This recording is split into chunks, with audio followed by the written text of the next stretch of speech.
ভারতের প্রধানমন্ত্রী নরেন্দ্র মোদীর এবারের যুক্তরাষ্ট্র সফরের দিকে ভারতীয়রা তো বটেই, শুরু থেকেই নজর ছিল গণ অভ্যুত্থানে স্বৈরাচার তাড়ানো বাংলাদেশের আপামর জনতার। বৃহস্পতিবার হোয়াইট হাউসে মার্কিন প্রেসিডেন্ট ডোনাল্ড ট্রাম্পের সাথে বহু প্রত্যাশিত বৈঠকের পর দুই দেশের স্বার্থ সংশ্লিষ্ট বিষয়ের বাইরে গিয়ে বাংলাদেশ প্রসঙ্গ টেনে আনেন ভারতের সাংবাদিকরা।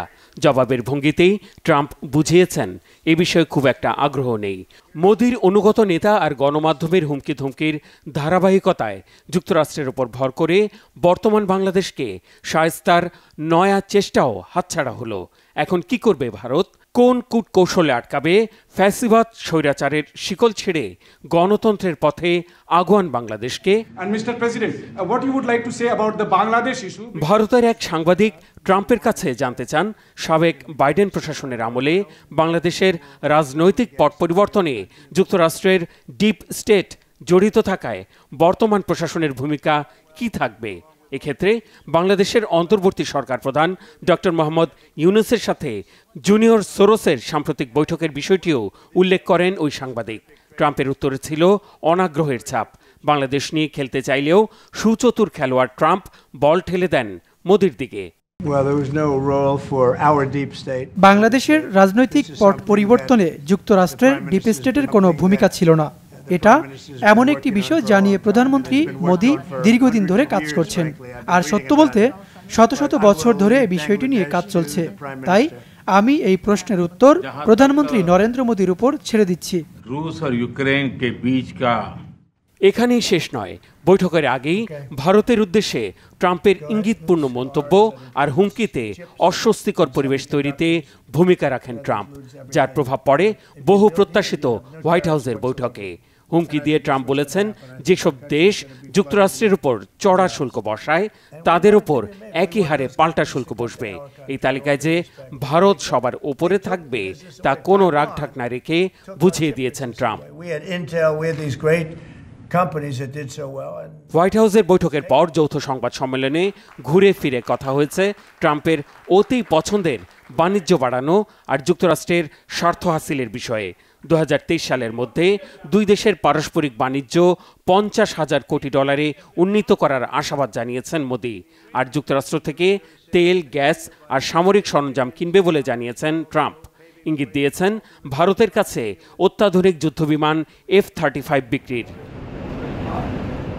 ট্রাম্পের সাথে বৈঠকের আগে যুক্তরাষ্ট্রের জাতীয় গোয়েন্দা সংস্থার পরিচালক তুলসী গ্যাবার্ড আর জাতীয় নিরাপত্তা উপদেষ্টা মাইক ওয়ালজের সাথে আলাদা বৈঠক করেছেন মোদি। ভারতের একাধিক কূটনৈতিক সূত্র জানিয়েছে, গুরুত্বপূর্ণ ওই দুই বৈঠকেও বাদ পড়েনি বাংলাদেশ প্রসঙ্গ। Mehrab Hussain Khan, Bangla vision, news desk.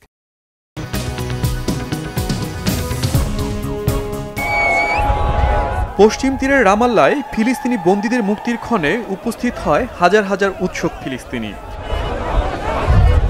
498 দিন পর ইসরায়েলের কাছ থেকে 369 ফিলিস্তিনি মুক্তি পেল।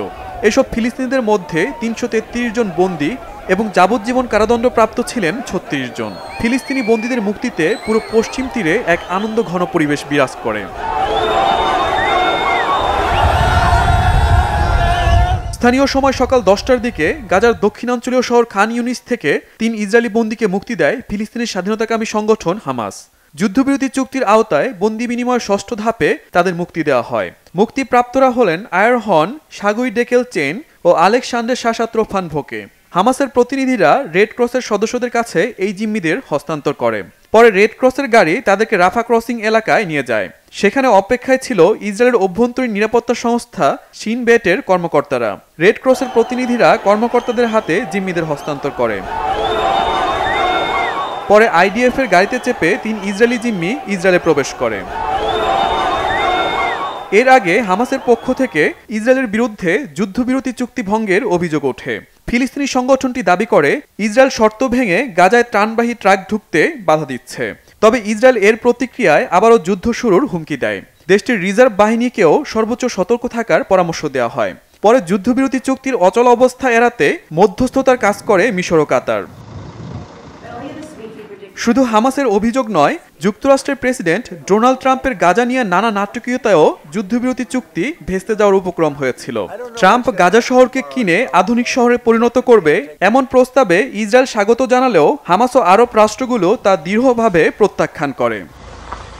শহীদ Arafat, Bangla vision, news desk.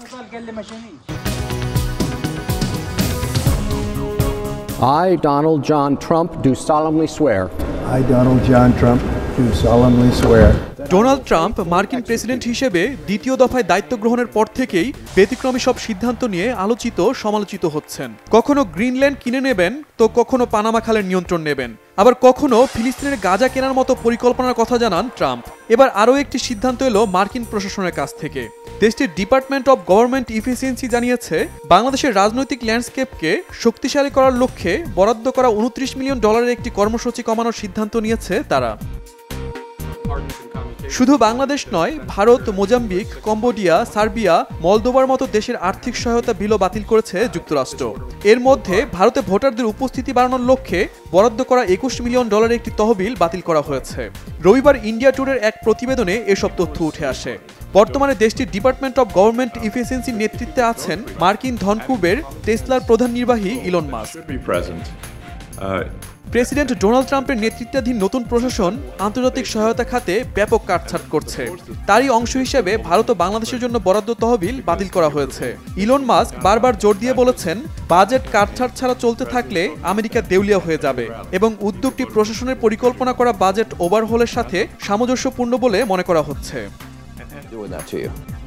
Bangladesh ও ভারতের বাইরে মোজাম্বিকের $10 মিলিয়ন, কম্বোডিয়ায় $2.3 মিলিয়ন, সার্বিয়ায় $14 মিলিয়ন, মলদোভায় $22 মিলিয়ন, নেপালে দুটি কর্মসূচিতে $29 মিলিয়ন এবং মালিতে $14 মিলিয়ন বরাদ্দ বাতিল করা হয়েছে।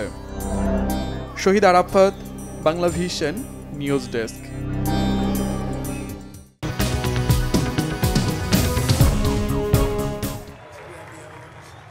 বিতর্কিত কর্মকাণ্ডে তুলনাহীন রিপাবলিকান নেতা ডোনাল্ড ট্রাম্প যুক্তরাষ্ট্রের প্রেসিডেন্ট হিসেবে শপথের আগে পরে তার সাথে ভারতের প্রধানমন্ত্রী নরেন্দ্র মোদীর ঘনিষ্ঠ সম্পর্কের ব্যাপক প্রচার দেখেছে বিশ্ব। ক্ষেত্রবিশেষে অতিরঞ্জিত প্রচারে ভর করে আঞ্চলিক আর বৈশ্বিক পরিমণ্ডলে প্রভাব বিস্তার বা খবরদারি চালিয়ে যাওয়ার বেপরোয়া বার্তাও দিয়েছে ভারতীয় জনতা পার্টি, বিজেপি আর মোদীর ঘনিষ্ঠজনেরা। যদিও এবার ট্রাম্প মোদীর কথিত বন্ধুত্বের উল্টো চিত্র দেখছে বিশ্ববাসী। গত জানুয়ারিতে ট্রাম্পের শপথে মোদীর অনুপস্থিতি, ভারতের ওপর প্রতিশোধমূলক শুল্কারোপ আর ওয়াশিংটন সফরে মোদীর প্রত্যাশা প্রাপ্তিতে গড়মিলের আলোচনা ছাপিয়ে সামনে এখন যুক্তরাষ্ট্র থেকে অবৈধ ভারতীয়দের গণহারে ফেরত পাঠানোর ঘটনা। এখানেই শেষ নয়, দীর্ঘ বিমানযাত্রার পুরোটা সময় হাতকড়া আর পায়ে শিকল পরিয়ে ভারতীয়দের চরম অপমানের নজিরও রেখেছে ট্রাম্প প্রশাসন। এখন কথা উঠছে, এ আবার কেমন বন্ধুত্বের নজির? ঘনিষ্ঠ বন্ধু কি এভাবে অপমান করে? আমাদের হাত পায়ে হাত করা ছিল, বলা হয়েছিল বন্দিশালায় নেবে। পরে দেখলাম আমাদের বিমানবন্দরে নিয়ে বলা হলো ভারতে পাঠানো হবে। অমৃতসর বিমানবন্দরে পৌঁছানো পর্যন্ত 40 ঘন্টার দীর্ঘ বিমান যাত্রায় আমাদের হাতে পায়ে শিকল ছিল। চরম অপমানের অভিজ্ঞতা এভাবে বর্ণনা করেছেন পাঞ্জাবের হরবিন্দ সিং। গত 5 ফেব্রুয়ারি পাঞ্জাবে পাঠানো 104 জনের অভিজ্ঞতা কম বেশি একই। এ নিয়ে তুমুল সমালোচনার মুখে এসব অপপ্রচার বলে দাবি করেছে মোদীর কেন্দ্রীয় সরকার। এর 10 দিনের মাথায় 15 ফেব্রুয়ারি 119 জন আর 16 ফেব্রুয়ারি 112 জন ভারতীয়কে নিয়ে মার্কিন সামরিক বিমানের আরও 2টি বহর অবতরণ করে পাঞ্জাবের অমৃতসরে। ভুক্তভোগীরা জানিয়েছেন, এখানেই শেষ নয়, যুক্তরাষ্ট্র থেকে তাড়ানোর অপেক্ষায় শত শত অবৈধ ভারতীয়। এর কি জবাব দেবে মোদীর কেন্দ্রীয় সরকার? মোদীর যুক্তরাষ্ট্র সফরের সফলতা নিয়ে ভারতের গণমাধ্যমে উচ্ছ্বসিত প্রচার চললেও দুই দেশ, বিশেষ করে কথিত দুই বন্ধুর সম্পর্কে উষ্ণতার ঘাটতি গোপন নেই। মোদীর এবারের যুক্তরাষ্ট্র সফরেই যা আঁচ করে ফেলেছেন রাজনৈতিক বোদ্ধারা। হোয়াইট হাউসে মোদীকে অভ্যর্থনা জানাতে ট্রাম্পের বাইরে না আসা থেকে শুরু করে সাংবাদিকদের প্রশ্নোত্তর পর্বে দুই নেতার নানা অভিব্যক্তিতে যা নগ্নভাবে ধরা দিয়েছে। ট্রাম্পের কাছ থেকে প্রত্যাশিত সাড়া পাননি বাংলাদেশ ও চীনের সাথে ভারতের কূটনৈতিক দ্বন্দ্বের বিষয়ে। বন্ধুত্বের উষ্ণতার গল্পে ছেদ টেনে যুক্তরাষ্ট্র থেকে মোদির দেশে ফেরার 24 ঘন্টা না যেতেই বিমান বোঝাই শতাধিক ভারতীয়কে দেশে পাঠিয়েছে ট্রাম্প প্রশাসন। স্পষ্ট বুঝিয়ে দিয়েছে, বন্ধুত্বের দোহাই দিয়ে থামবে না অবৈধ ভারতীয়দের যুক্তরাষ্ট্র থেকে তাড়ানোর এই অভিযান। যুক্তরাষ্ট্রের প্রেসিডেন্ট নির্বাচনের আগে গত বছরের সেপ্টেম্বরে ওয়াশিংটন সফরে গিয়েছিলেন মোদি। তৎকালীন প্রেসিডেন্ট জো বাইডেন ছাড়াও ভাইস প্রেসিডেন্ট আর প্রেসিডেন্ট নির্বাচনের প্রার্থী কমলা হ্যারিসের সাথে মোদির বৈঠক হলেও দেখা মেলেনি ট্রাম্পের, যদিও মোদির সাথে সাক্ষাৎ করার প্রকাশ্য বিবৃতি দিয়েছিলেন ট্রাম্প। বিশ্লেষকরা বলছেন, ট্রাম্পের প্রতিদ্বন্দ্বী ভারতীয় বংশোদ্ভূত কমলার কারণে পরিস্থিতি মোদির অনুকূলে ছিল না। কারো কারো মতে, কমলাকে জেতাতে মোদি আর বিজেপির অন্তরালের তৎপরতা ভালোভাবে নেয়নি ট্রাম্প। ঝানু ব্যবসায়ী ডোনাল্ড ট্রাম্প যুক্তরাষ্ট্র শাসনের দ্বিতীয় মেয়াদে পুরানো বন্ধুত্বের তুলনায় দেশের স্বার্থ আর বাণিজ্যকে যে অগ্রাধিকার দেবেন তা শপথের 1 মাসেরও কম সময়ে নানা কর্মকাণ্ডে বুঝিয়েছেন। এই সময়ের ভেতরে ট্রাম্পের সাথে দেখা করেছেন মোদি ছাড়াও জাপান, ইসরায়েল আর জর্ডানের রাষ্ট্রপ্রধানরা।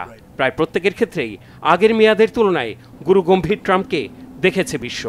তাই বন্ধুত্বের সাফাই দিয়ে বাংলাদেশ আর চীনের মতো ভারতের প্রতিবেশী রাষ্ট্রকে মোদির চোখে দেখার দিন শেষ, যা এবারের যুক্তরাষ্ট্র সফরে কিছুটা হলেও আঁচ করা গেছে। ভারতের স্বার্থ এগিয়ে রাখতে হলে ট্রাম্প মোদি বন্ধুত্বে পুরানো উষ্ণতা ফেরানোর চেষ্টা কতটুকু সফল হবে তা সময়ই বলে দেবে। Mehrab Hussain Khan, Bangla vision, news desk.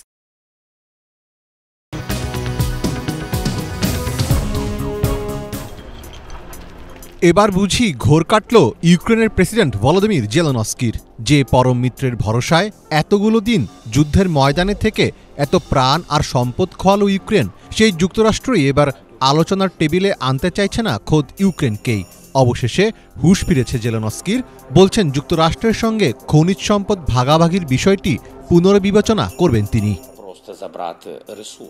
White হাউসে ক্ষমতার পালাবদল যেন বদলে দিচ্ছে বিশ্বের বিভিন্ন দেশের রাজনীতির দৃশ্যপট।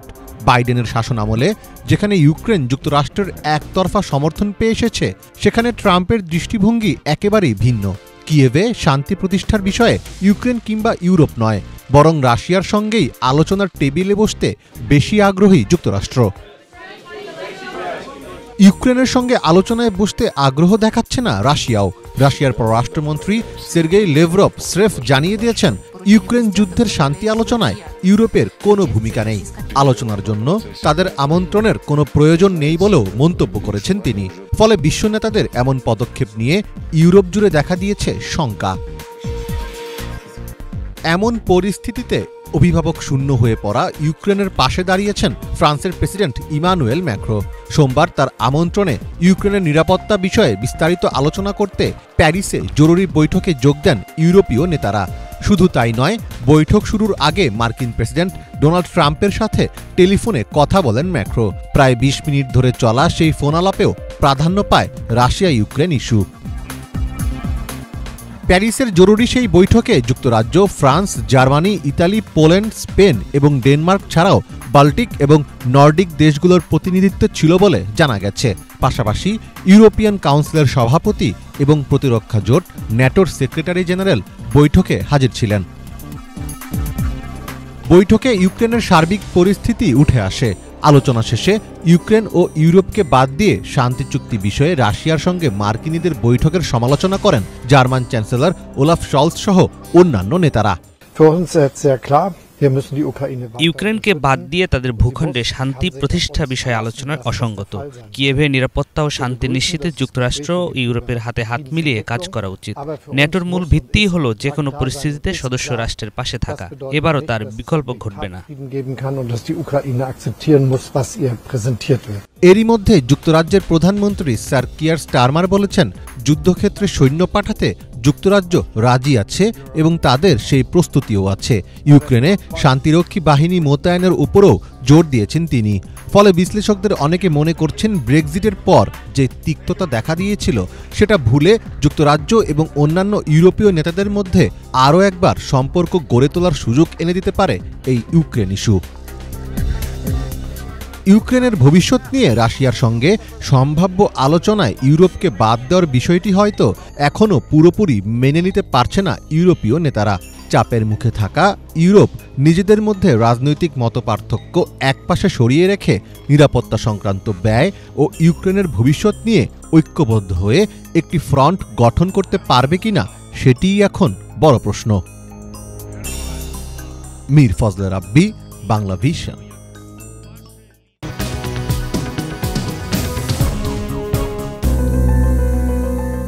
ইসরায়েলে আবারও হামলা চালানোর চাঞ্চল্যকর ঘোষণা দিয়েছে ইরান। এরই মাঝে অপারেশন ট্রু প্রমিস 3 নামের ওই হামলার প্রস্তুতি চলছে বলে জানিয়েছে তারা। ইসলামী বিপ্লবী গার্ড বাহিনী IRGCর ডেপুটি কমান্ডার আলী ফাদাভি জানিয়েছেন, শিগগিরই ইসরায়েলে এই হামলা চালানো হবে, তবে সুস্পষ্ট দিনক্ষণের কথা জানাননি তিনি। বলেছেন, যথাসময়ে এ ব্যাপারে সিদ্ধান্ত নেবে তেহরান। যুক্তরাষ্ট্রকে সবচেয়ে বড় শয়তান আখ্যা দিয়ে ফাদাভি বলেছেন, কোনো না কোনো রূপে ওয়াশিংটন ও তার সহচররা প্রতিদিনই ইরানের সাথে যুদ্ধে লিপ্ত। সবকিছুর পেছনে কলকাঠি নাড়ার জন্য যুক্তরাষ্ট্রকে দায়ী করেন তিনি। ইসরায়েলে তৃতীয়বারের মতো হামলা চালানোর হুঁশিয়ারি জানিয়েছেন IRGCর ব্রিগেডিয়ার জেনারেল আমির আলী হাজিজাদেও। তিনি বলেছেন, যুদ্ধ এড়াতে তেহরানকে অবশ্যই সর্বশক্তি নিয়ে যুদ্ধের জন্য প্রস্তুত থাকতে হবে। যুক্তরাষ্ট্রের হুমকি মূলত মনস্তাত্ত্বিক দাবি করে হাজিজাদে বলেন, এরপরও শত্রুরা ইরানের সাথে লাগতে এলে পার পাবে না। প্রতিদিনই ইরান সমরাস্ত্রের মজুদ ও সামরিক শক্তি বাড়াচ্ছে বলে সতর্কতা জানিয়েছেন তিনি। প্রয়োজনে দূরপাল্লার ক্ষেপণাস্ত্র দিয়ে যুক্তরাষ্ট্রের নিকটবর্তী মার্কিন স্থাপনাতেও হামলা চালানো হবে। এর আগে ইরানের সর্বোচ্চ ধর্মীয় নেতা আয়াতুল্লাহ খামেনি বলেন, যুক্তরাষ্ট্র ও ইসরায়েলের হামলা ঠেকানোর সক্ষমতা তেহরানের আছে, বরং শত্রুরা হামলা চালালে সমুচিত জবাব দেয়া হবে। 2024 সালের 13 এপ্রিল 3 শতাধিক মিসাইল ও ড্রোন দিয়ে প্রথমবারের মতো ইসরায়েলে ট্রু প্রমিস নামে হামলা চালায় ইরান। সিরিয়ার দামেস্কে IRGCর 2 শীর্ষ জেনারেলকে হত্যার বদলা হিসেবে ওই হামলা চালানো হয় বলে জানায় IRGC। এরপর ওই বছরের 1 অক্টোবর অপারেশন ট্রু প্রমিস 2 নামে দ্বিতীয় হামলা চালানো হয়। সেবারে প্রায় 200 মিসাইল ইসরায়েলের বিভিন্ন সামরিক ঘাঁটিতে আঘাত হানে। হামাস নেতা ইসমাইল হানিয়া ও হিজবুল্লাহ নেতা হাসান নাসারাল্লাহকে হত্যার বদলা হিসেবে চালানো হয় সেবারের হামলা। 2 হামলাতেই ইসরায়েলে ব্যাপক ক্ষয়ক্ষতির দাবি করে ইরান। পরের বার হামলার তীব্রতা আরও ভয়াবহ হবে বলে সতর্ক করছে তারা। এরই মাঝে গত 16 ফেব্রুয়ারি মার্কিন স্টেট সেক্রেটারি মার্কো রুবিওর সাথে দেয়া এক যৌথ বিবৃতিতে যুক্তরাষ্ট্রের সহায়তায় ইরানে সরাসরি হামলার হুমকি দিয়েছেন ইসরায়েলের প্রধানমন্ত্রী বেনিয়ামিন নেতানিয়াহু।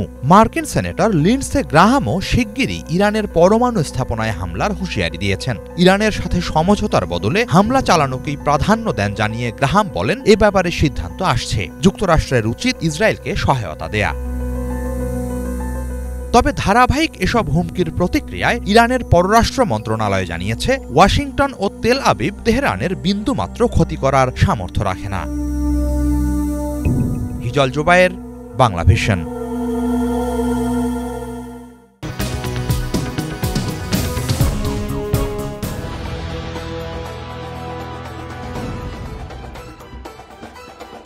সম্প্রতি আলোচনায় এসেছে দেশের তরুণদের বাধ্যতামূলক সামরিক প্রশিক্ষণ দেওয়ার। 18 ফেব্রুয়ারি মঙ্গলবার ডিসি সম্মেলনে এ প্রস্তাব দেন জেলা প্রশাসকরা।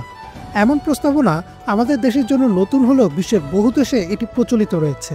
চলুন এক নজরে দেখে আসি বিশ্বের কোন কোন দেশে বাধ্যতামূলকভাবে সামরিক প্রশিক্ষণ নিতে হয়। দক্ষিণ কোরিয়ার শারীরিকভাবে সক্ষম পুরুষ ও যাদের বয়স 18 থেকে 28 বছর তাদের জন্য সামরিক বাহিনীতে যোগ দেওয়া বাধ্যতামূলক। নারীদের ক্ষেত্রে বিষয়টি ঐচ্ছিক। যদি কেউ সেনাবাহিনীতে যোগ দেয় তাহলে 18 মাস, নৌবাহিনীতে 20 মাস ও বিমান বাহিনীতে অন্তত 21 মাস বাধ্যতামূলক সার্ভিস দিতে হয়। নির্দিষ্ট সময় কাজ করার পর তারা চাইলে সামরিক বাহিনীতে থাকতে পারেন অথবা অন্য চাকরিতে চলে যেতে পারেন। কিম জং উনের একনায়কতন্ত্রের উত্তর কোরিয়ায় সব নাগরিকদেরই বাধ্যতামূলকভাবে সামরিক বাহিনীতে যোগ দিতে হয়। প্রচণ্ড রকমের কঠিন প্রশিক্ষণের মধ্য দিয়ে যেতে হয় দেশটির সব নাগরিকদের। পুরুষদের ক্ষেত্রে 10 বছর আর মহিলাদের অন্তত 7 বছর সামরিক বাহিনীতে থাকা বাধ্যতামূলক। আগের সময়টা আরও বেশি ছিল, কিন্তু সাম্প্রতিক সময়ে কিছুটা কমানো হয়েছে। তুরস্কের 20 থেকে 41 বছর বয়সে পুরুষদের জন্য সামরিক প্রশিক্ষণ ও চাকরি বাধ্যতামূলক। মহিলাদের জন্য এটি ঐচ্ছিক। যারা বিশ্ববিদ্যালয়ের গণ্ডি পার করেননি তাদের অন্তত 6 মাস ও বিশ্ববিদ্যালয়ের ডিগ্রিধারীদের জন্য অন্তত 1 মাসের প্রশিক্ষণ বাধ্যতামূলক। তবে কেউ যদি চায় 31,000 লিরা বা বাংলাদেশি টাকায় প্রায় 1,30,000 টাকার বিনিময়ে 6 মাসের বদলে 1 মাসের প্রশিক্ষণ নিতে পারেন। প্রশিক্ষণ শেষে তারা নিজেদের মতো যে কোনো ক্যারিয়ার বেছে নিতে পারেন, কিন্তু জাতীয় জরুরি প্রয়োজনে ডাক পড়লে তারা সেনাবাহিনীতে যোগ দিতে বাধ্য থাকবেন। 18 থেকে 30 বছর বয়সী মিশরীয় পুরুষদের জন্য সামরিক প্রশিক্ষণ ও ডিউটি বাধ্যতামূলক। উচ্চশিক্ষা সম্পন্ন করা পুরুষদের জন্য অন্তত 3 বছর, উচ্চ মাধ্যমিক পর্যন্ত পড়াশোনা করাদের জন্য অন্তত 2 বছর সামরিক বাহিনীতে থাকা বাধ্যতামূলক। তবে যদি কোনো পুরুষ বাবা মায়ের একমাত্র সন্তান হয় তাহলে তিনি চাইলে এই প্রশিক্ষণ নাও নিতে পারেন। ব্রাজিলের 18 থেকে 45 বছর বয়সী সব নাগরিকদেরই বাধ্যতামূলক সামরিক প্রশিক্ষণ নিতে হয়। প্রশিক্ষণ শেষে অন্তত 1 বছর বাহিনীতে থাকতে হয়। কোনো কোনো ক্ষেত্রে তা 2 বছর পর্যন্তও হতে পারে। মেয়াদ শেষ হলেও নাগরিকরা চাইলে আরও 5 বছর পর্যন্ত সামরিক বাহিনীতে থাকতে পারেন। ইসরায়েলে 18 বছর পার করলেই সব পুরুষ ও মহিলাদের বাধ্যতামূলক সামরিক প্রশিক্ষণ নিতে হয়। প্রশিক্ষণের পর পুরুষরা অন্তত 32 মাস ও নারীরা 24 মাস বাহিনীতে থাকেন। বর্তমানে ফিলিস্তিনের উপর ইসরায়েল যে বর্বরতা চালাচ্ছে তার অধিকাংশই ইসরায়েলের সাধারণ জনগণের মাধ্যমেই হচ্ছে। ইমরান মাহমুদ, বাংলাভিশন।